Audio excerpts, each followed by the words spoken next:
Hello, and welcome to the next lesson in this free Hyper-V training course for Windows Server 2012 and Windows Server 2012 R2.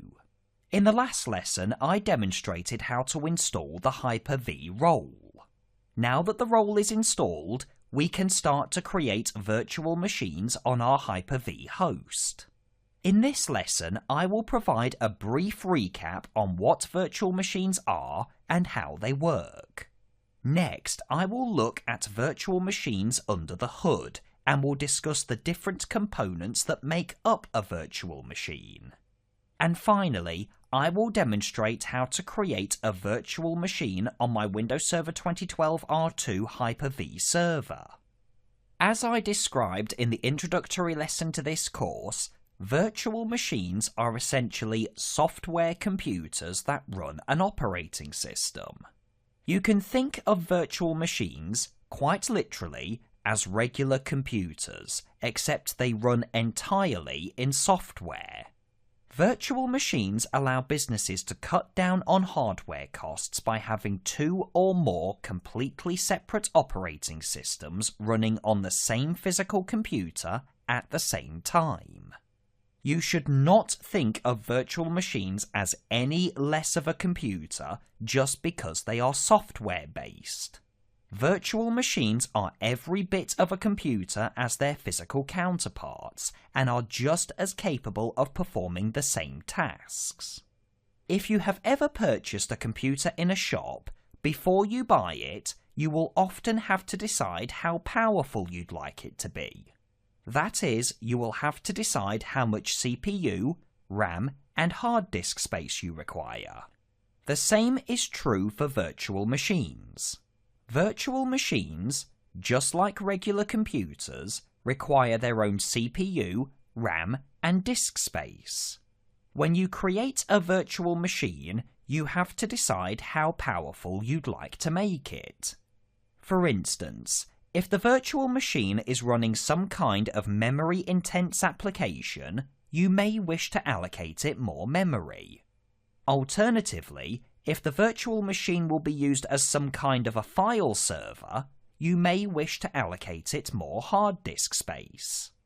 Since virtual machines are entirely software-based, the resources you allocate to the virtual machines will come directly from the Hyper-V host. This is why the Hyper-V role is typically installed onto very powerful computers with a lot of resources, so that both the host and guest systems are able to run smoothly. Now that we have recapped what virtual machines are, I will next take a look at virtual machines under the hood, including the files and components that make up a virtual machine. When you create a virtual machine in Hyper-V, you are essentially creating the software equivalent of a bare metal computer. In other words, you are building a software computer that does not yet have an operating system. After the virtual machine has been created, you are then able to install an operating system onto it. The virtual machine itself is essentially an XML file. That is, for every virtual machine you create, an XML file is created. The XML file stores all of the virtual machine's settings and configuration data. Virtual machines are also assigned a globally unique identifier, or GUID, on creation. A GUID is a randomly generated alphanumeric code that is used to uniquely identify the virtual machine. A virtual machine's XML file is named after its GUID. By default, virtual machine XML files are stored in the C Program Data Microsoft Windows Hyper-V directory. Later on in this lesson, I will create a virtual machine and will show you the XML file associated with that virtual machine. Now that we have discussed the XML file, I will now look at the components that make up a virtual machine. As I mentioned earlier, when a virtual machine is created, resources have to be allocated to it. The first resource to allocate is CPU, or processor power. On a physical computer, the CPU, or processor if you prefer, is what retrieves and executes data stored on the computer's hard disk. Theoretically, the faster the processor, the quicker this can happen. The same principle applies to virtual machines. Virtual machines, just like physical computers, have to have processors which can pull and execute data from their virtual hard disks. The amount of processor power that can be allocated to a virtual machine is dependent on the number of processor cores available in the Hyper-V host. For example, if the Hyper-V host has 2 physical CPUs, and if both of those CPUs are quad-core processors, this comes to a total of 8 processor cores, which can be assigned to virtual machines. In Hyper-V terminology, a CPU core is also called a virtual processor. According to Microsoft's documentation on Hyper-V, you can assign each virtual machine up to a maximum of 64 virtual processors. By default, Windows will allocate just 1 virtual processor to every virtual machine created, so make sure that you increase this if you think it is necessary. The next resource to allocate is RAM memory. On a physical computer, when an application or data file is opened, it is retrieved from the hard disk and is loaded into RAM. Once loaded into RAM, you are then able to use it. Theoretically, the more RAM you have installed, the more programs and data files you can have open and running at the same time. Since virtual machines are computers, they too require RAM to run the applications you install onto them. With Windows Server 2012 and Windows Server 2012 R2, there are 2 ways that RAM can be allocated to virtual machines. The first method is called static memory. With static memory, the amount of RAM you choose to allocate to the virtual machine is allocated all at once. That is, if you make the decision to allocate 4 GB of RAM using static memory, 4 GB of RAM is essentially taken from the Hyper-V host and is given exclusively to the virtual machine. In other words, that 4 GB of RAM now belongs to the virtual machine, and only that virtual machine is able to use it. Although effective, there is one small problem with this approach. If you later wanted to change the amount of RAM assigned to a virtual machine, you would first have to shut the virtual machine down. Only whilst the virtual machine is powered down can you adjust its memory. When Hyper-V first made its debut in Windows Server 2008, static memory was the only way to assign RAM to virtual machines, and network administrators were left to debate how best to allocate their RAM resources amongst their virtual machines. To address this issue, Microsoft introduced an alternative method of assigning RAM, called dynamic memory.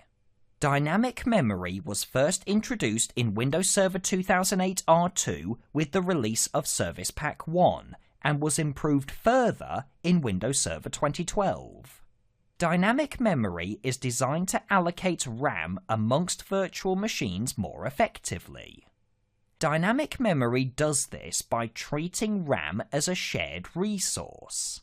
Rather than simply carving up the RAM in the Hyper-V host among the virtual machines, dynamic memory allocates only the amount of RAM required by the virtual machine at that specific point in time.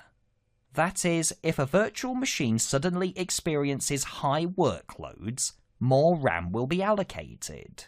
And when the workload quietens down, the amount of RAM allocated will be reduced. The act of doing this ensures that there is plenty of spare RAM available in the Hyper-V host, as opposed to it being constantly allocated to virtual machines. In their time of need, virtual machines can simply request more RAM from the host and return it when the need passes. Later on in this training course, I will demonstrate how dynamic memory works in a lot more detail. According to Microsoft, you can allocate each virtual machine up to a maximum of 1 terabyte of RAM. The next resource to discuss is hard disk space. On a physical computer, a hard disk is simply a device which stores data, including the operating system, applications, and data files. Virtual machines are no different and require their own storage devices. Virtual machines require at least one virtual hard disk to store their data. A virtual hard disk is nothing more than a file stored on the Hyper-V host that acts like a hard disk. Once created, the virtual hard disk is attached to the virtual machine. In Windows Server 2008 and Windows Server 2008 R2, all virtual hard disks created in Hyper-V ended with the .vhd file extension. The .vhd format of virtual hard disk can be as large as 2 terabytes in size. With Windows Server 2012 and Windows Server 2012 R2, however, you are able to create 2 types of virtual hard disk. Both systems are backward compatible and allow you to create the original .vhd format of virtual hard disk. However, they also allow you to create a newer .vhdx format of virtual hard disk. Virtual hard disks that use the newer .vhdx format can be as large as 64 terabytes. Also, in the event of power outages, .vhdx virtual hard disks are less likely to become damaged or corrupted than the older .vhd format. The only drawback to using .vhdx files is that they are not backward compatible with earlier versions of Hyper-V. .vhdx virtual hard disks can only be used with Windows 8, Windows 8.1, Windows Server 2012, and Windows Server 2012 R2 Hyper-V servers. The final resource I'd like to mention is network connectivity.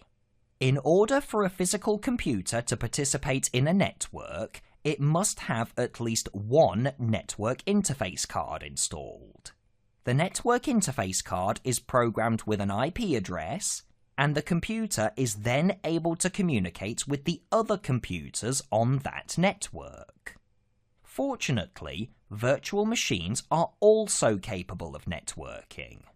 With Hyper-V, you are able to join all of your virtual machines to your network just as you would a new physical computer. However, before a virtual machine can be added to the network, you first have to create at least one virtual switch. Virtual switches provide virtual machines with network connectivity. You can think of virtual switches as network adapters for virtual machines.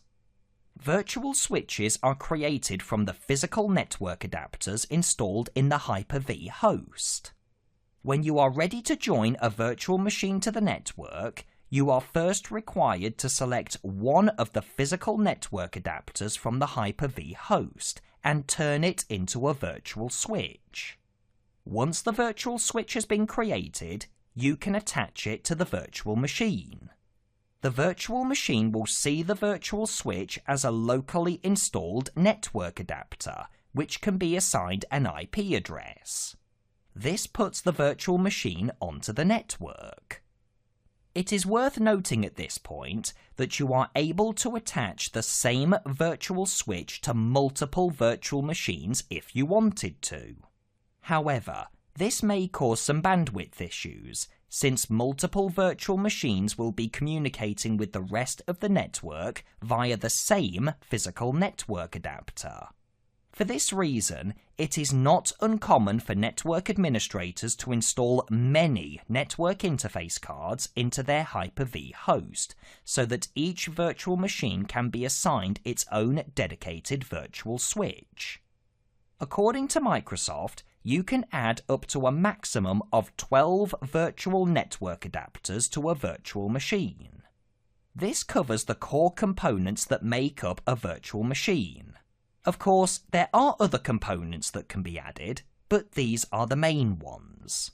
Don't worry, I will be covering these components and other components in a lot more detail later on in the course. Now that all of the components are covered, I will now change over to my Windows Server 2012 R2 Hyper-V server so that I can demonstrate how to create a virtual machine. To create a virtual machine in Hyper-V, first, open Server Manager from the bottom left corner and select Tools from the top right corner. From the drop-down list, select Hyper-V Manager. This will open the Hyper-V Manager console. In the left pane, notice that my Hyper-V host, Hyper1, is listed. To create a virtual machine on this host, right-click the Hyper-V server, point to New, and select Virtual Machine. This will open the new Virtual Machine wizard. The first page you will see is the Before You Begin page. From here, just click the Next button. The next page is the Specify Name and Location page. The first option on this page allows you to choose a name for your virtual machine so that it can be identified in Hyper-V Manager. For now, I will name my virtual machine vServer1. The option below this allows you to choose where to store the virtual machine. By default, Windows will attempt to store the virtual machine on your C drive in the C Program Data Microsoft Windows Hyper-V directory.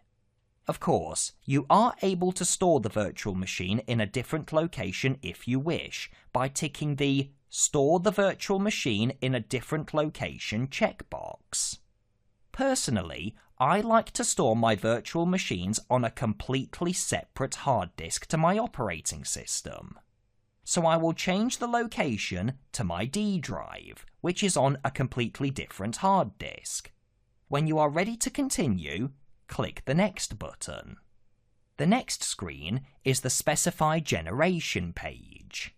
This page will only appear if you are running Windows Server 2012 R2. From here, you are asked to select a generation of virtual machine to create. Generation 1 virtual machines are essentially the same as the virtual machines created in all previous versions of Hyper-V. All virtual machines created on Windows Server 2012 or earlier will be Generation 1. Generation 2 virtual machines are brand new to Windows Server 2012 R2 and provide more advanced features and functionality not found in Generation 1 virtual machines. Since Generation 2 virtual machines are a new feature, you are only able to install the newest Microsoft operating systems onto them, including Windows Server 2012, Windows Server 2012 R2, 64-bit versions of Windows 8, and 64-bit versions of Windows 8.1. To keep things simple for now, I will stick to the more commonly used Generation 1 virtual machine. I will cover Generation 2 virtual machines later on in the course. After selecting which generation of virtual machine you'd like to create, click the Next button. The next screen is the Assign Memory page. From here, you are able to decide how much RAM memory you'd like to assign from the Hyper-V host to the virtual machine. By default, Windows will attempt to use static memory and will assign 512 megabytes of RAM. To continue using static memory, all you have to do is enter the amount of RAM in megabytes that you'd like to allocate to the virtual machine in the Startup Memory field.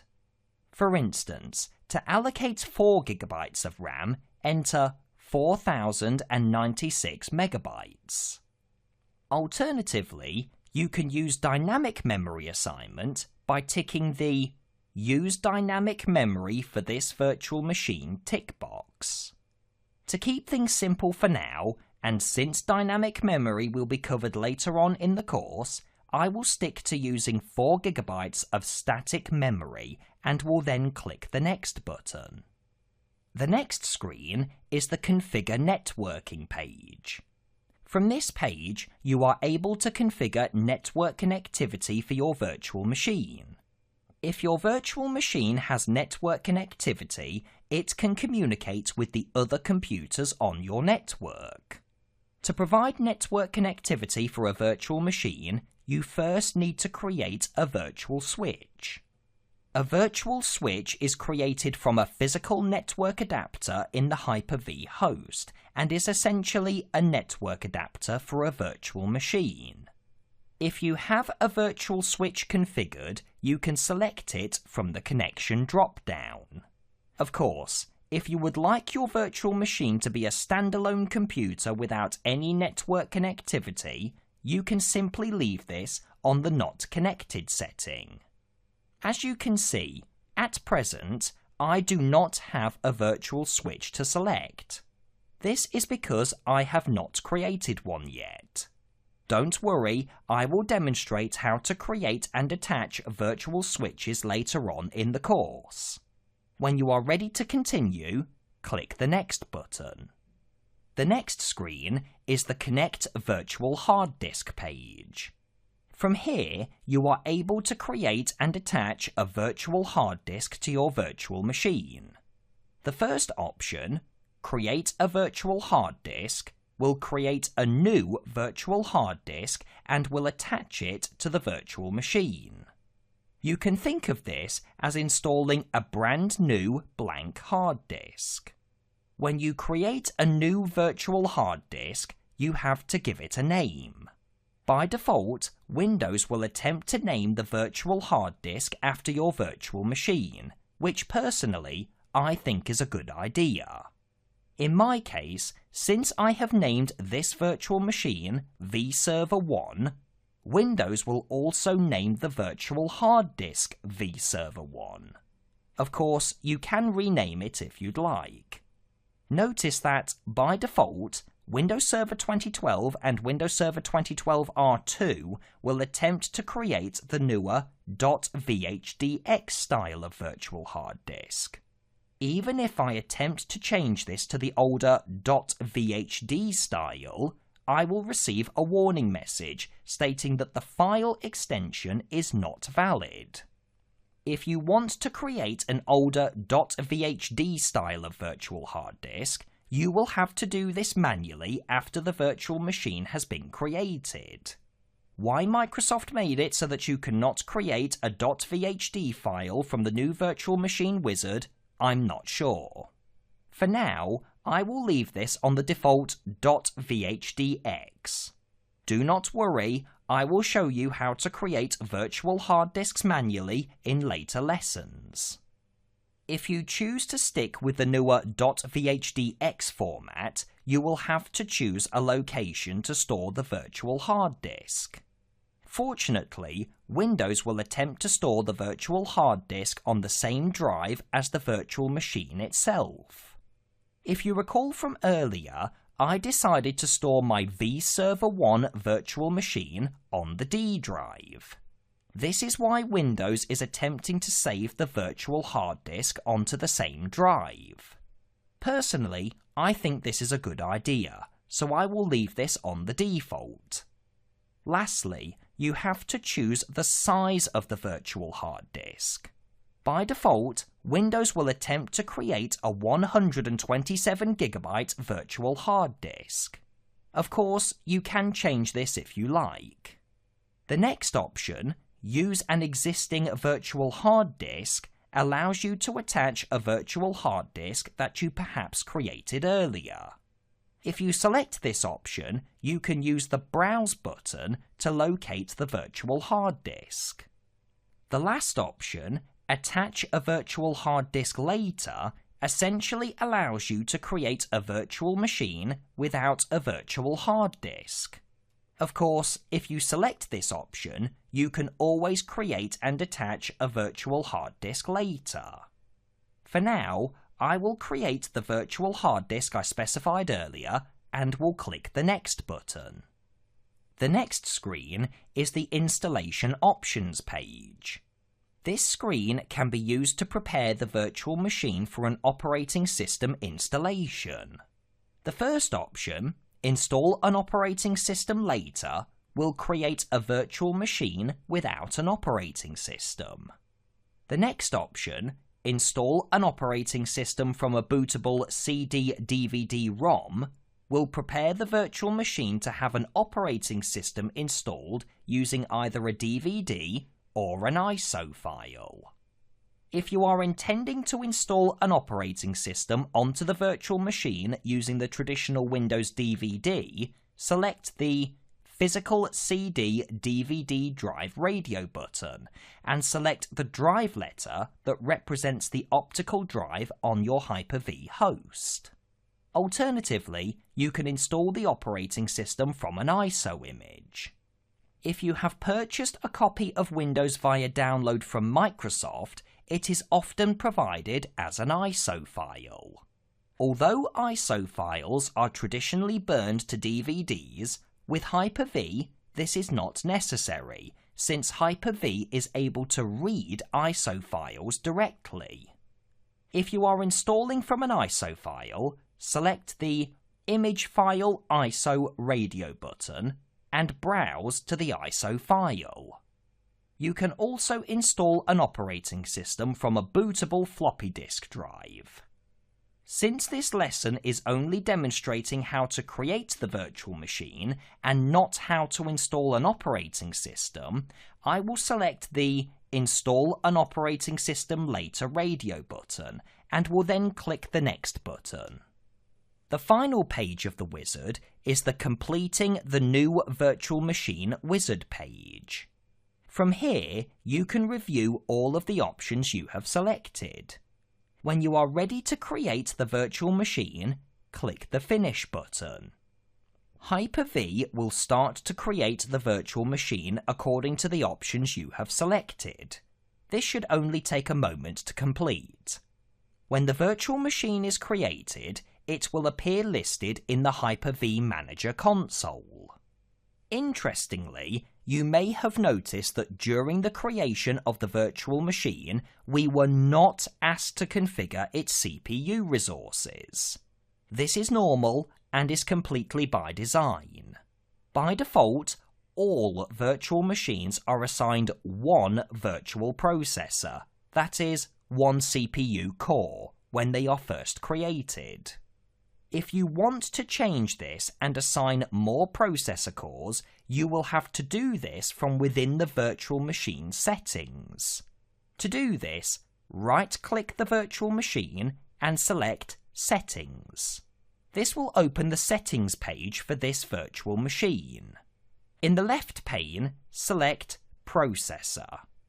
From here, you are able to modify the number of virtual processors assigned to the virtual machine. Now that the virtual machine is created, I will next open the D drive on my Hyper-V host so that I can show you the files associated with my virtual machine. In the D drive, notice that I have a folder named after my virtual machine, vserver1. If I open this file, you will notice that I have two subfolders, Virtual Hard Disks and Virtual Machines. If I open the Virtual Machines folder, you will see a single XML file. This file holds all of the settings and configurations for my vserver1 virtual machine. If I open the XML file, you can see that it is not the easiest of documents to read. When a change is made to a virtual machine settings, this file is updated with the changes. Although it is technically possible, I would strongly advise against making changes to the virtual machine by editing the XML file directly. You should instead use tools provided by Microsoft, such as Hyper-V Manager and Windows PowerShell. Making reckless changes to an XML file can corrupt a virtual machine and render it unbootable, so be very careful before you edit this file. If I go back and open the virtual hard disks folder, you will see a .vhdx file named after my virtual machine. This file is essentially the hard disk for my vServer 1 virtual machine and will store all of the data that is saved to the virtual machine. As you can see, creating virtual machines using the Hyper-V Manager console is simple enough, but you can also create new virtual machines using Windows PowerShell. I will now delete my vServer 1 virtual machine so that I can demonstrate how to create it using Windows PowerShell. I have now removed my vServer 1 virtual machine. If I open Server Manager and open Hyper-V Manager, notice that the virtual machine is no longer listed. I will now close Hyper-V Manager and Server Manager and will open Windows PowerShell. To create a new virtual machine, enter the commandlet new VM. Next, I have to specify a name for the virtual machine. To do this, add the switch name, followed by the name of your new virtual machine, which in my case is vServer 1.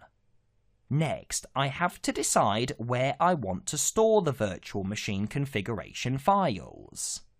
This can be done by adding the path switch, followed by the directory you'd like to store the files in. If you recall from earlier, I chose to save my virtual machines to my D drive, so I will simply enter D://. If you are using Windows Server 2012 R2, you are able to choose which generation of virtual machine you'd like to create. This is achieved by adding the generation switch, followed by the digits 1 for a Generation 1 virtual machine, or 2 for a Generation 2 virtual machine. For now, I will enter 1 to create a Generation 1 virtual machine. Remember, the generation switch is only required if you are using Windows Server 2012 R2. If you are using Windows Server 2012, this is unnecessary. In fact, if you add the generation switch on a Windows Server 2012 machine, the command will fail. Next, I have to decide on the amount of RAM I'd like to allocate to the virtual machine. This is achieved by adding the memory startup bytes switch, followed by the amount of memory you'd like to assign, which in my case is 4 GB. The final decisions I have to make are concerning the virtual hard disk. First, I have to decide what size I'd like to make my virtual hard disk. To do this, add the new VHD size switch, followed by the size you'd like to make it in gigabytes. Finally, I have to decide where I would like to store the virtual hard disk. To do this, add the switch new VHD path, followed by the location of the virtual hard disk file. In my case, I will save this in the D:/vServer1 virtual hard disks directory, which will be created when I run the command. I also need to choose a name for the virtual hard disk. Since I like the idea of naming virtual hard disks after the virtual machine itself, I will name this virtual hard disk vServer1.vhdx. When you create your virtual hard disk, it is very important that you add the .vhdx file extension after choosing a name, otherwise the command will fail. I will now run the command and create my virtual machine. This should only take a few moments to complete.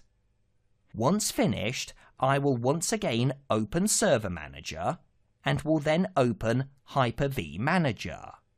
Notice that my vServer1 virtual machine has reappeared. This concludes this lesson on how to create virtual machines in Hyper-V. I hope you have found this lesson useful. In the next lesson, I will show you how to install an operating system onto a virtual machine.